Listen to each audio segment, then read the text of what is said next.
Hello. Hi, everyone. I believe that we waited for a few minutes and we can start our presentation in this webinar. I'm very happy to be here. It's my first webinar, so please be gentle. Okay, I will do my best alongside with my amazing colleague, Maria Eduarda Ribeiro. And I believe that we are ready to go. So, the topic that we are aiming here is how to open a company in Portugal, but we have a few words first just to understand who we are and why clients choose us. So, Lexidy, we are a legal law firm. We have lawyers working alongside with tech administratives. We are in 6 jurisdictions, so we are proud to be borderless legal care. We are in Portugal, in Spain, in France, in Italy, in Greece, this within Europe, and also outside of Europe. Recently, last year, we opened in Mexico as well. And we are very proud to be this team wide over the world. Um, and we have 9 offices, okay? In Portugal, we have a team in Lisbon and in Porto and in Spain. We have the team in Barcelona, Madrid, and Malaga. We proud ourselves to deliver to our clients a 360-degree services in legal, but also in non-legal services because we want to help our clients to reallocate in our jurisdictions, and we want to do this in a smooth and stressful way. So we help people to reallocate not only in terms of individuals, but also in terms of business, to start business or to expand business within our jurisdictions. And why clients choose us? I would say that, in my modest opinion, that we have a good answer capacity. So we pride ourselves to answer to our leads within 10 hours and even to our clients within 24 hours. We want to assure that you will always get an answer from us and just to have peace of mind. We also are very disruptive from traditional law firms, and we work with digital and tech tools just to make sure that we have platforms to secure your data and to answer to all of your answers, okay, and questions. We have just one topic, Maria Eduarda, because I do believe that all of you want to know that we have a mission, okay? And of course, that we are a law firm, and of course, we are a business, but we have a mission. We want to reach out to 1 million clients until 2030. And this is very important for us because this has a human touch, okay? The human touch is from our founder. And we really want to make law accessible to everyone and easy to understand. And this is one of our main goals, and this is one of our main values, okay? So we are people, we are human, and we are here for you. And this is very important for us because it's our DNA, okay? I will just talk a little bit about myself. I am a lawyer by profession. I was born and raised in Lisbon. I have a large spectrum experience in my background in terms of law. So my mindset, it's a little bit mix between B2B and B2C. And I have the pleasure now to lead our teams in both Lisbon and Porto cities and working in the leadership side of the corporate department alongside with my amazing colleague Maria Eduarda. So I'm very proud to be part of Lexidy and part of this project. I will pass the word to you, Maria Eduarda, so you can present yourself. Of course. Thank you so much. Thank you for everyone that has joined us. It's very good to participate in a webinar like this and have the contact with our potential clients and leads and explain to you a bit who we are and what we do at Lexidy. So my name is Maria. Eduarda. I was born in Brazil. I live in Portugal for a long period right now. I'm a labor and corporate lawyer, and I always dive into labor regulations, but also corporate legal frameworks. And I also provide the legal consultation for business, guiding them through the complexities, the license, the employment law, the compliance, the workplace policies, and everything related to their business here in Portugal and what they need to do to stay compliant. So, well, that's basically what we try to do here at Lexidy, to always tailor our legal solutions with the clients, their complexities, and also their business model, which is very important because although it seems that it's a standard procedure, it is not. Every model of business has their uniqueness, so we always try to understand and connect with people, which is very important to us. Well, I will pass again to Rita. Yes, so I believe that we can dive in our presentation. We have some topics to share with you, okay? I believe that here you can see all the topics that we are going to talk a little bit during our webinar, and I will start for the first one. So, why to choose Portugal? And this is very curious because it's my origin country, so I'm all in favor for Portugal. But I would like to say that I would choose two topics. One, it is hospitality. Okay, as you all are aware, we are the seventh safest country in the world. We have more than 300 days of sunshine per year. We have over than nine more we have a coastline, okay, that you can enjoy the sea and the good weather and the good foods. We have average healthcare and education systems, as well as an average temperature of 15 Celsius degree. That I do believe it's very good in terms of hospitality. I would say the wine in favor of Portugal as well, a very good wine or a very good reasonable costs. And I would also say that the talent in Portugal is very important. Okay, we are the eighth place in English proficiency index. We have a lot of visa programs for entrepreneurs and high skilled talents. We have until now 7 unicorns and still ongoing. And the startup ecosystem represents 1% of the GDP. And this is very important because it's attracting a lot of entrepreneurs and foreigners to our country. And in terms of Europe, we are a gateway to Europe and one of the lower costs of living comparing to the other European countries. These are some topics that you can choose in why Portugal. So, opening a company as a foreigner.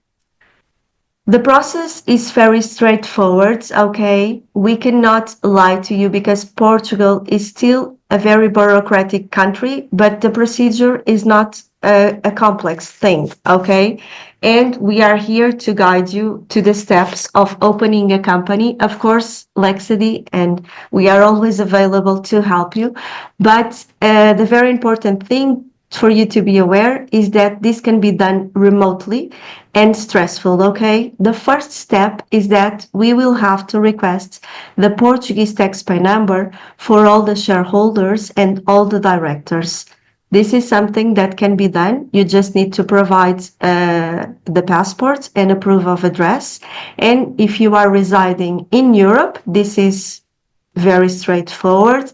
The address that you have will do for our tax authorities. If you are not residing in Europe, you will have to have a tax representative. Lexidy can be the tax representative. We will provide Lexidy address in order for you to receive all the correspondence. After having the Portuguese taxpayer number, you need to choose the legal structure for your company. Okay, we usually the most choice that our clients go is that an LLC, that usually an LDA in Portugal. Okay, you need to understand who will be the shareholder of the company, if you want the shareholder to be a company outside of Portugal, or if you want the shareholder to be an individual, and then you can choose between having just one shareholder or more than one shareholder, as well as choosing only one director or more than one director, and that director doesn't have to necessarily to reside in Portugal or to have an address in Portugal, because Lexidy can help and do that representation. After choosing the structure, we are ready to start the procedure of incorporating a company in Portugal. We will need to choose the name of the company. Sometimes our public entity can be a little bit strict to the names, but please don't make this a burden on you, because you can always, on a later stage, registry your trademark. Okay, so the name is a name. It will appear on the invoices, and we are here to help you to choose the best name for your company. We will always help you after to draft the articles of the associate of the company, the bylaws, okay, just to make sure that you will run your company the way that you imagine and have in your mind. After this, we are ready to register the business in the commercial registry and to submit the ultimate beneficial owner. After, the last step is to open the bank account for your company, and then you can deposit the share capital. After this, you can declare the initiation of the activity in our Portuguese tax authorities, but for this you will need an accountant, and it's mandatory to have an accountant. We will have partners to refer to you, so this can be very easy to incorporate a company in Portugal. If you have any doubts alongside this presentation, please, you have the questions, a space to do your questions, and at the end we will reply to your questions, okay? So as I said, Danif, you will just need a passport, a proof of address, and a legal representative if you are a non-European tax resident. And for the banks, sometimes they will ask for a work certificate of the person, but we are here to deal with all the documentation, and we will guide you step by step on this. Some banks will not require your physical presence. This is a disclaimer that we always do. And some banks can require a minimum deposit between 5K to 25K, but we will work with you alongside this journey of opening a bank account. The types of companies in Portugal, as I said earlier, the most common choice, it will be an LDA, okay? And the difference here is you can name it as Unipessoal LDA, because it only requires one shareholder and one director, and this is perfect for entrepreneurs as well as startups. So if we are working with D2 visas or just entrepreneurs that go alone in this journey, at least at the beginning, we will always advise Unipessoal LDA company. But if you have more than one shareholder and you want to start a business in Portugal or to expand your own business in Portugal, we will advise an LDA, okay? And those are the most common choice to start or to expand the business in Portugal. Of course, we have other types of business units in Portugal, as Sociedade Anónima or public limited liability company, okay? But this involves multiple investors and a corporate structure suit for large scale businesses. And just for you to understand, if an LDA, the minimum requirement for the share capital is €1, okay, here the minimum share capital is 15K. So it's totally different, it's for bigger projects. And also we can always think about of empresário em nome individual that is ideal for freelancers or low risk activities. But here you have to keep in mind and have the awareness that the owner, the individual, is personally liable, okay? Instead of the LDA or the unipessoal LDA, that the share capital is the amount that will be liable to respond to all of your creditors. Okay, so regarding the taxation of a company, this is a very asked question. I will tell you about some topics. So regarding the IRC, which is the corporate income tax, is 20% on 2025. Last year was a bit more, but you can also can have municipal surcharges.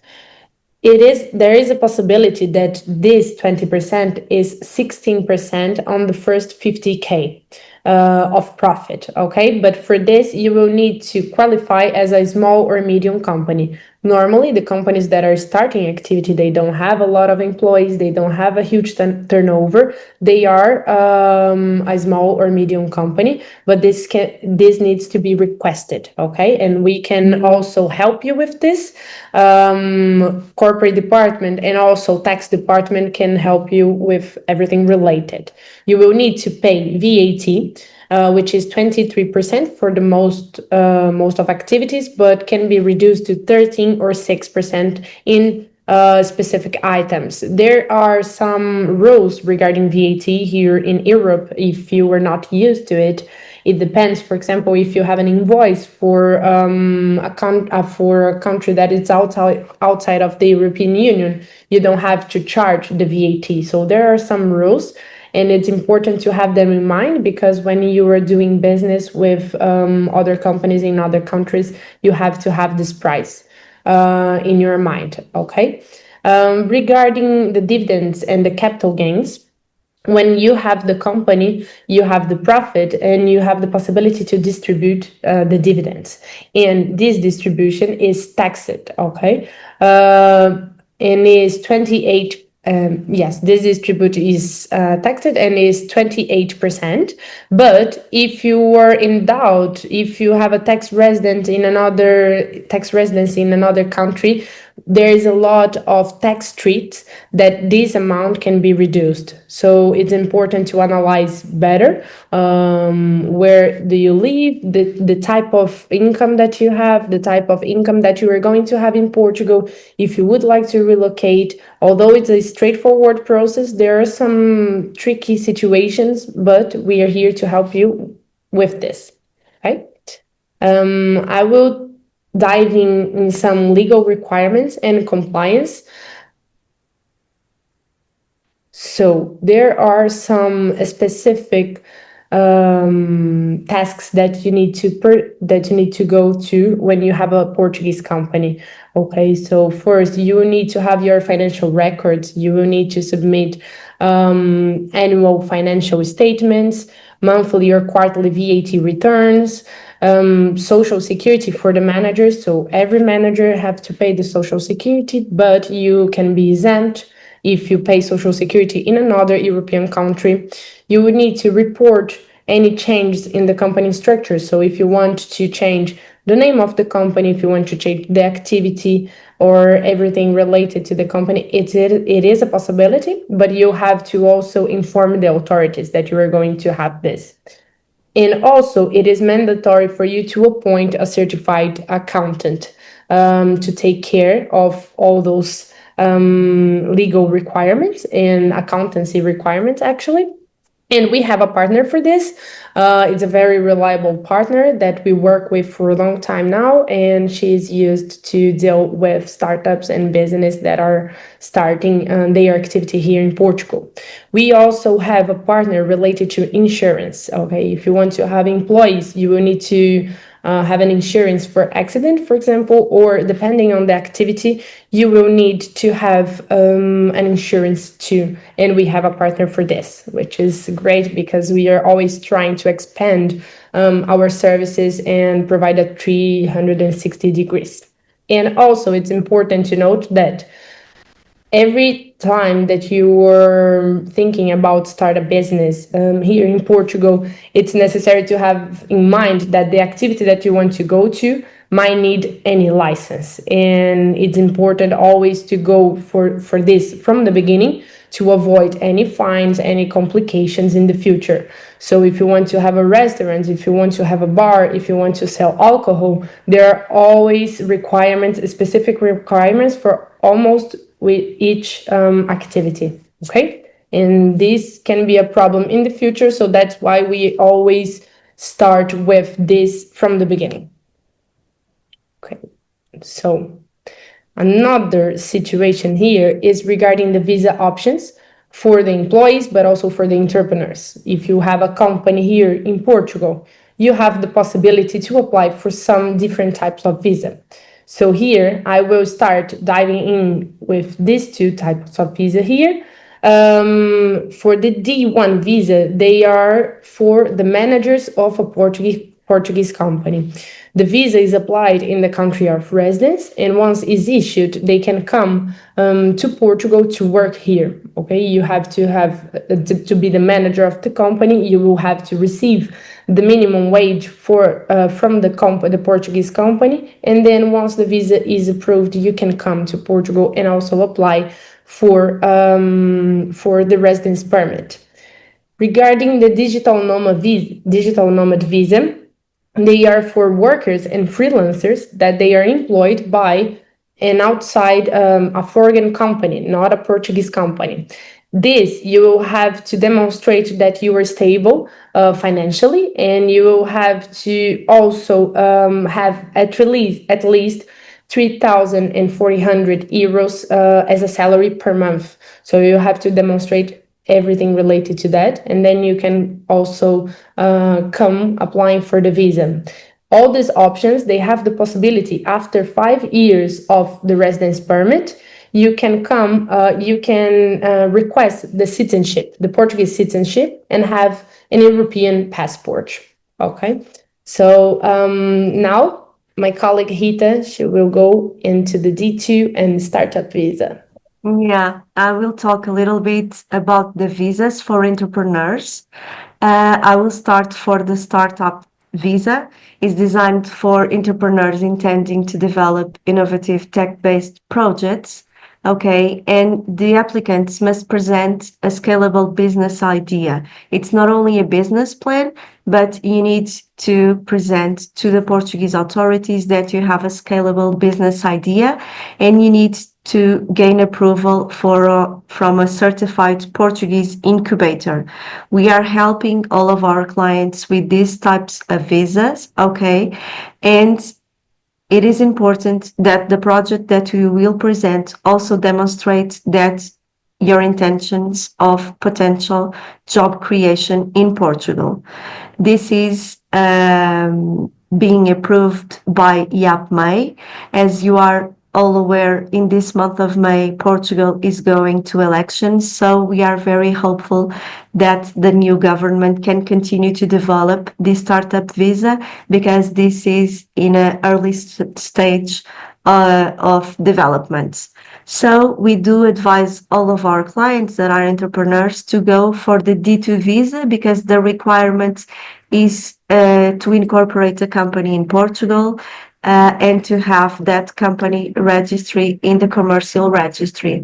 Of course, that the Portuguese Immigration Authority can always ask for a business plan just to double check your intentions to have a company and a business in Portugal. We can help you because we work alongside with an economist that is our partner that helps to have those business plans in a very good way and approved also by the Portuguese immigration authorities. All of these type of visas, the requirements are very simple, and just for you to understand that the Portuguese Immigration Authority will not fiscalize your business and will not fiscalize all of your invoices or not. They will only ask for the proof of having a company incorporated in Portugal, and we are here to help you, okay? All of these visas, as I was saying, they allow family reunification, so you can reallocate yourself in Portugal and bring your family with you as well. And after 5 years of submitting the visa and get the temporary residency, you are allowed to submit for citizenship, Portuguese citizenship, and have access to all the Schengen area. We will share our emails in this presentation as well. So any doubts that you have, any questions, we will be able to respond you even today or in a later days by your emails. So now we are going to the topic about hiring employees in Portugal. And what are the requirements? What are the specific items that the entrepreneurs need to have in mind? So, first, the minimum wage, which is increased every year, and in 2025 is 870 per month. Okay. Regarding the contract, it's always better for them to be in written, and it is necessary and mandatory to be registered before the social security.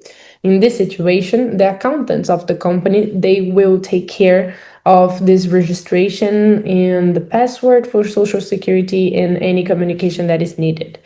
Regarding what is necessary to provide for an employee as an employer, so it's mandatory to have a work accident insurance, and that's what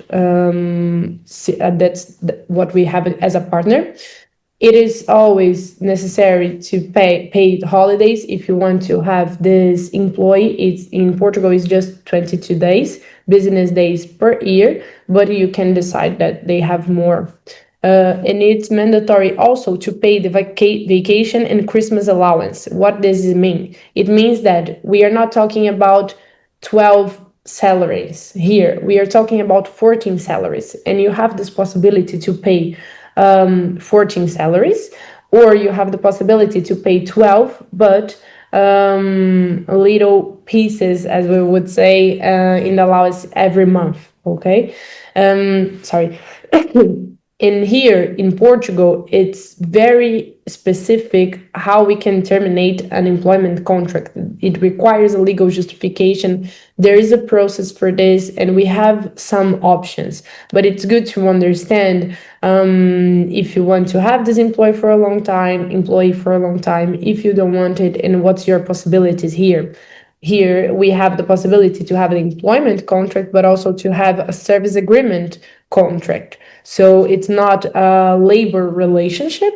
It's more open. You have more the possibility that it's not an employee for the company. The person can work for several companies at the same time. There are some different in those figures, but it's necessary to understand the goal that you are going to pursue when you are hiring someone.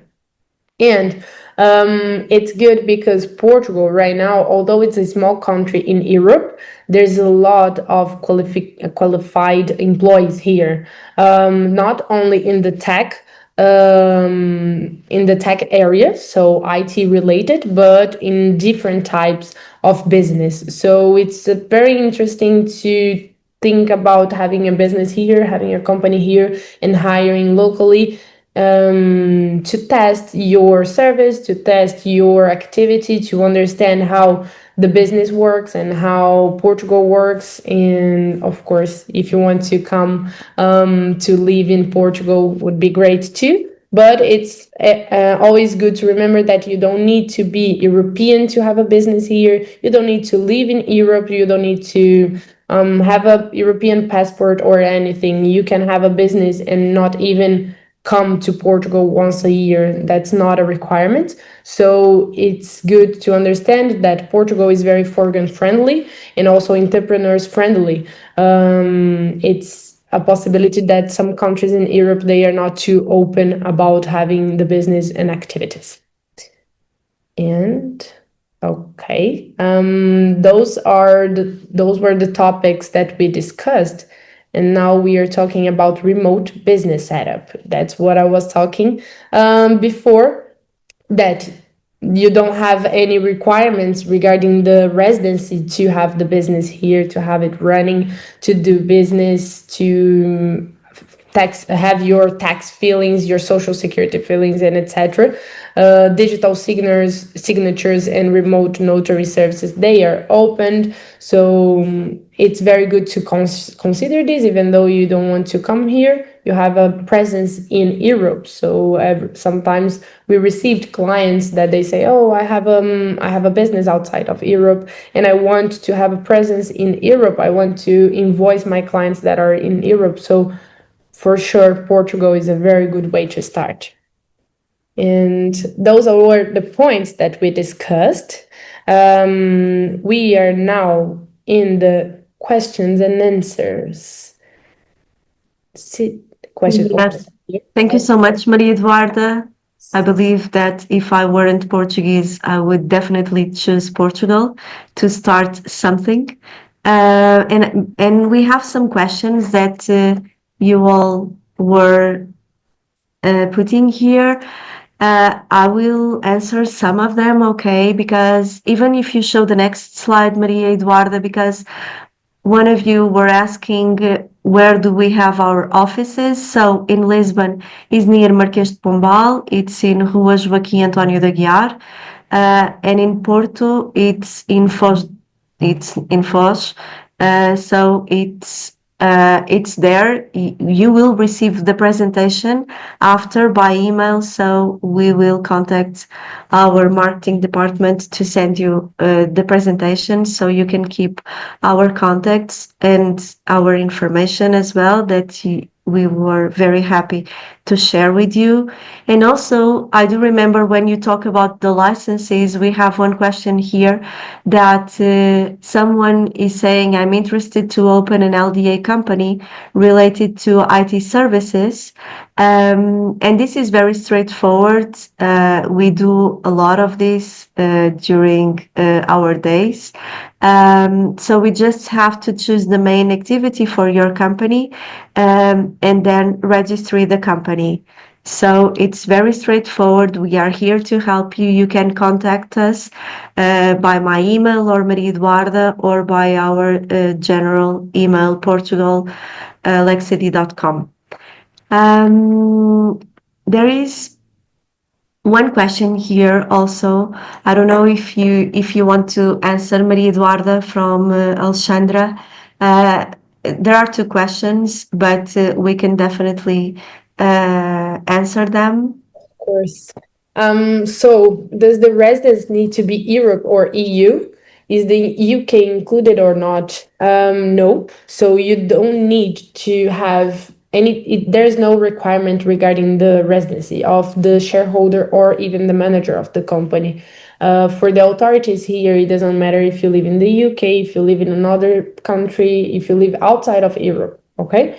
Regarding the questions, if the process related to opening a company and becoming a freelancer is the same, no, it's not the same.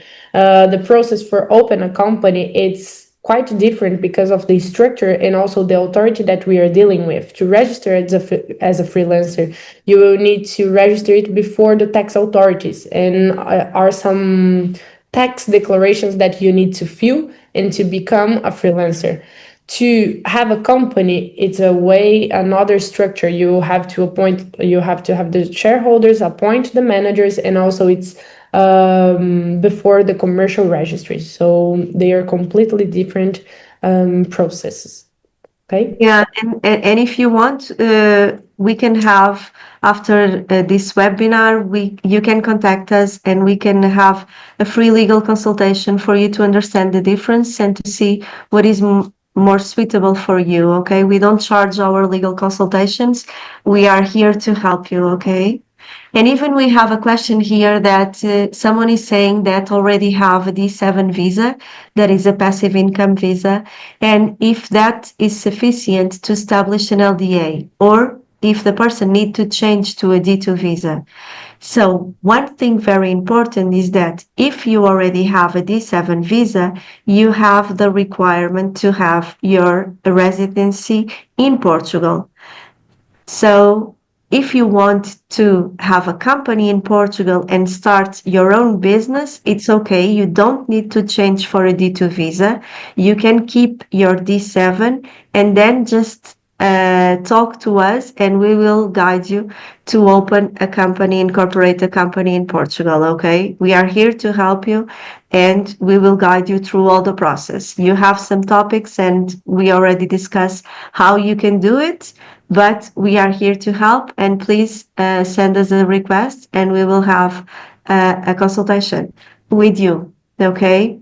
And there is an important question here, Maria Eduarda. I believe that regarding Bitcoin and cryptocurrency, that is something that we are working for more than 2 years in the department, and it's very interesting because we are diving into this new regulation in Portugal, and Maria Eduarda is dealing with all of these topics, and we work with a bank in particular, and they help us with all of this. Right, Maria Eduarda?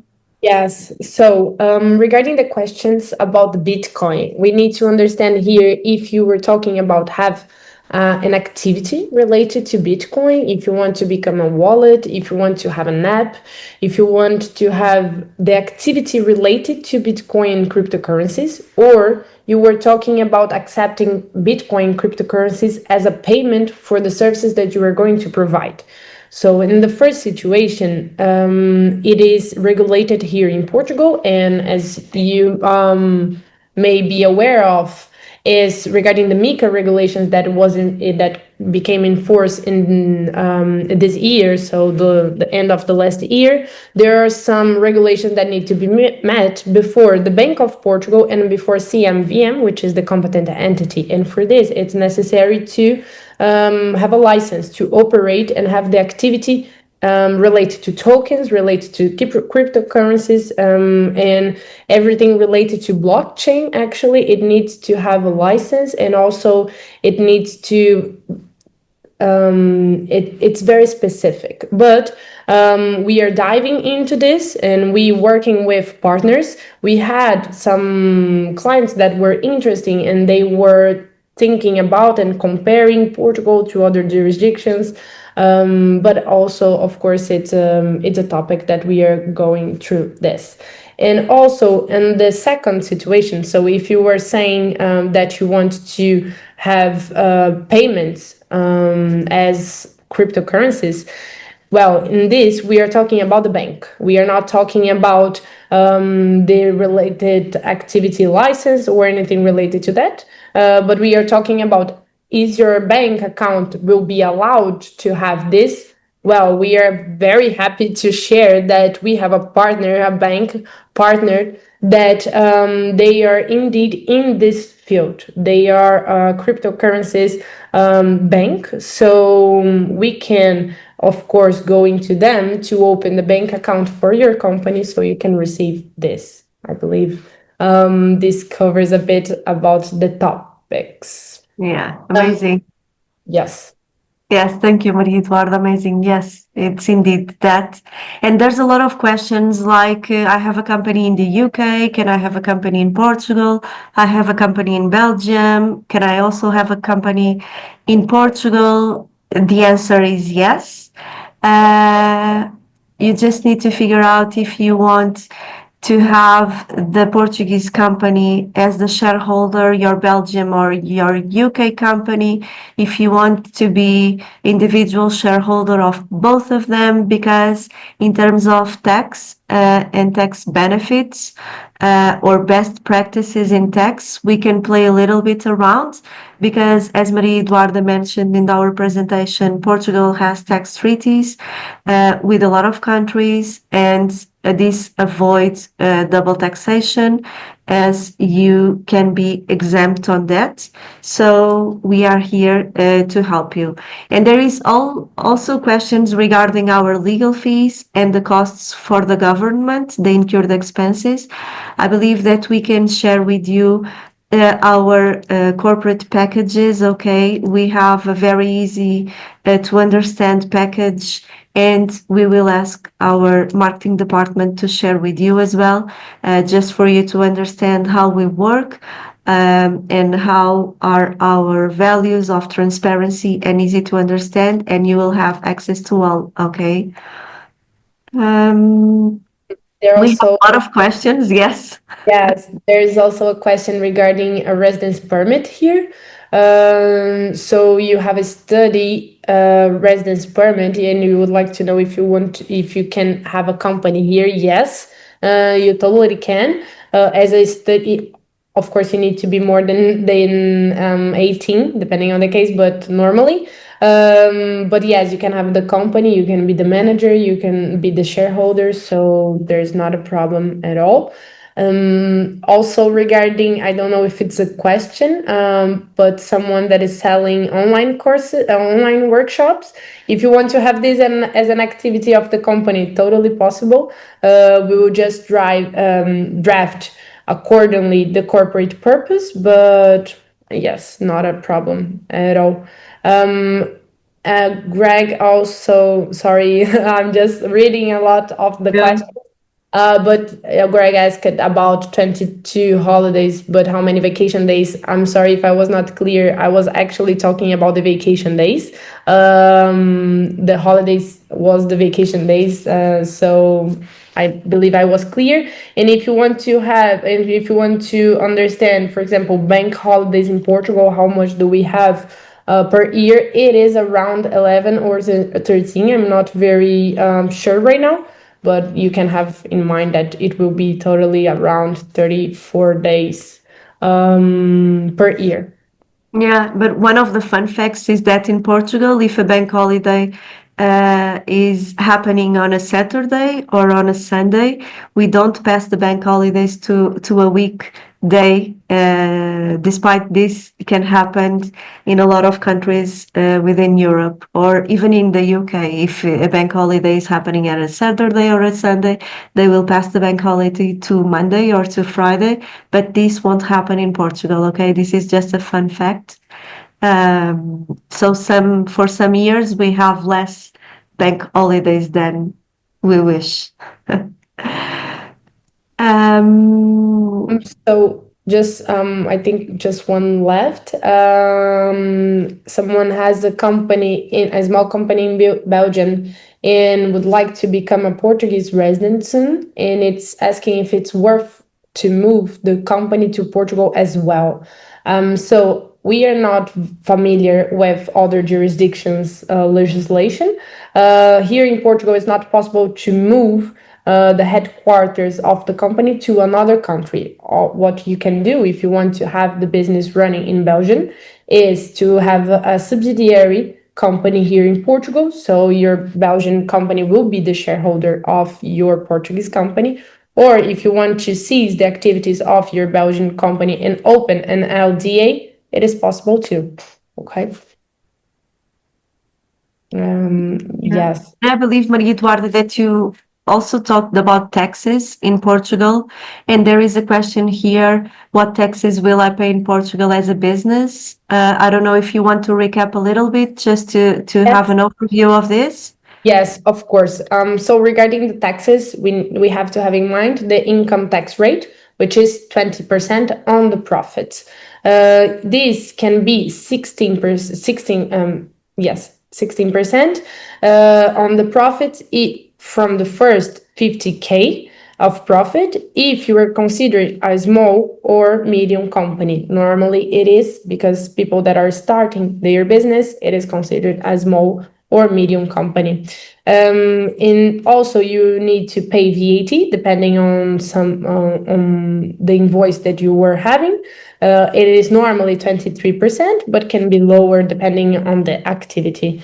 And if you are going to distribute the dividend, so the profit of the company, you are going to have it on the shareholders, you take out the money from the company, you will pay 28% on the dividends. But if you are in doubt, if you live outside of Portugal and you say, oh, but I am a tax resident in, I don't know, France, and here it's better, it's different than Portugal, it is necessary to analyze the tax treats that we have, because this can be lower, okay, depending on where you have your tax residency. But we can have this analysis here as Lexidy as well. So yes, you can just contact us for this matter.